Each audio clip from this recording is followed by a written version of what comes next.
কবরের প্রথম রাত কেমন হবে তা আমাদের প্রত্যেকটি মুসলমানের জানা উচিত। মানুষ মারা যাবার পর সর্বপ্রথম সে শুনতে পায় ইন্না লিল্লাহি ওয়া ইন্না ইলাইহির রাজিউন। তখন সে মনে করে এটি একটি দুঃস্বপ্ন, সে মরেনি, সে এখনো জীবিত রয়েছে। তাই সে তার পরিবারের লোকেদের বলতে থাকে, আমি মরিনি, আমি এখনো জীবিত রয়েছি। কিন্তু আফসোস, কেউ তার ডাক শুনতে পায় না।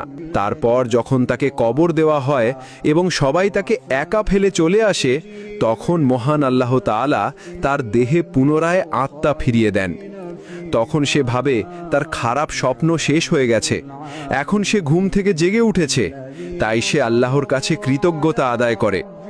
তারপর সে তার শরীর স্পর্শ করতে থাকে এবং বলতে থাকে, আমি তো আমার বিছানায় শুয়েছিলাম, এটা কোন জায়গা, আমি এখন কোথায়, এখানে এত অন্ধকার কেন, এখানে এত ময়লা মাটির গন্ধ কেন, আর আমার জামা কাপড় কোথায়, আমি সাদা কাপড়ে মোড়ানো কেন। তখন তার আর বুঝতে বাকি থাকে না যে সে সত্যিই মারা গেছে। তারপরই শুরু হয় তার কবরের প্রথম রাত।